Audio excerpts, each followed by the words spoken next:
Hi, Bible scholars. Good to see you on this Wednesday.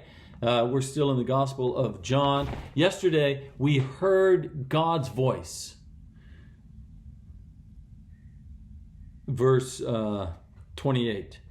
I have glorified it and will glorify it again. He's talking about Jesus seeking to glorify God, and then he talks about how God's already been glorified, and we talked a little bit about how God might be glorified. And then we talked about how different people heard the voice of God very differently. Some thought it was just thunder, some thought it was an angel, some knew it was the voice of God. But it came for humanity to hear it. And I asked you yesterday, how is God speaking to you in the activities of the world around? It's very important.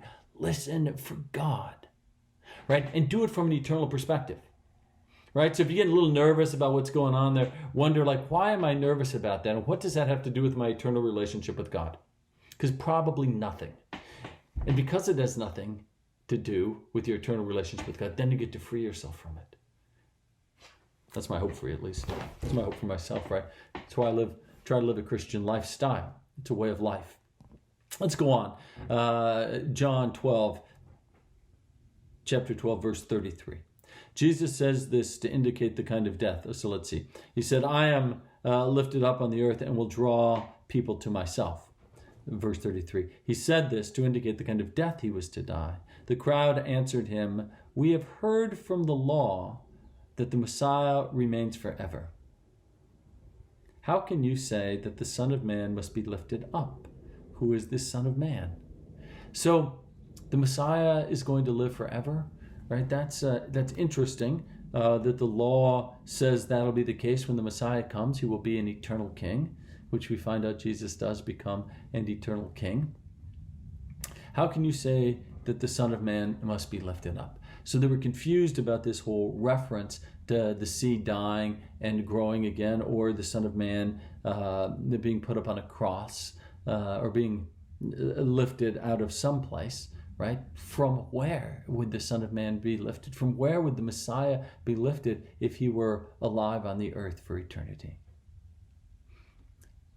Who is this Son of Man? And then Jesus answers them, the light is with you for a little longer. Walk while you have the light, so that the darkness may not overtake you. If you walk in the darkness, you do not know where you're going. While you have the light, believe in the light, so that you may become children of God. After Jesus said this, he departed from them and hid from them. It says in verse 36. So he's equating himself with the light. He's done this before. And he's asking, and he's articulating the truth that without the light, humanity walks in darkness. It doesn't have the capacity to see what is out in front of us. But the light that he gives us the capacity to see out be in front of us, to see the glory of God, to see the person of Jesus, to understand his eternal existence through the resurrection. We need this light. But after this, he hid himself from them. Although he had performed so many signs in their presence, they did not believe in him.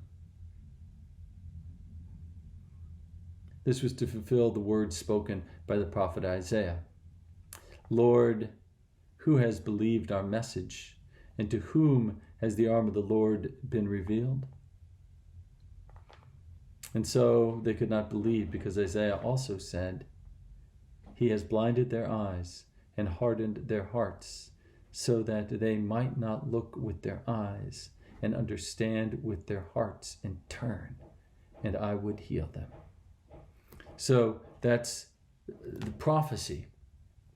We see it in the Gospel of Matthew. We see it said in Acts. We see it at the beginning here, Isaiah chapter 6, verse 9, where he says that humanity's hearts have been hardened against the resurrection, the reality of Jesus' presence in the world, revealed to us through his life, as taught through the Gospel of John and in other places in the Gospel, and through witness to those who knew him, and passed that down in what came to be known as the church. And so my question to you is this. You, if you are watching this video, have been invited to be people who pursue relationship with Jesus. And I honor that, and I believe it to be true in your life. But let me ask you another question. Where is your heart? Right?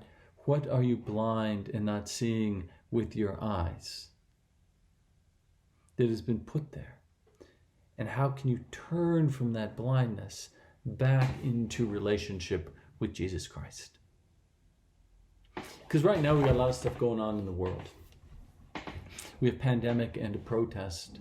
We have economic disturbance all over the place, right? Dislocation. We have political divisiveness, which is crippling this country and giving us, making it hard to have common direction for all people. And there are things that are distracting you and I. And so I wonder, what things do you need to turn back to re-engage in Jesus?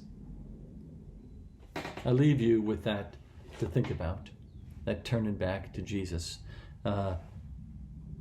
away from the things that blind your eyes and harden your hearts. I'll pray for that for you, and you pray for me as well in that regard. We'll see you tomorrow. I know I love you. Peace upon you souls.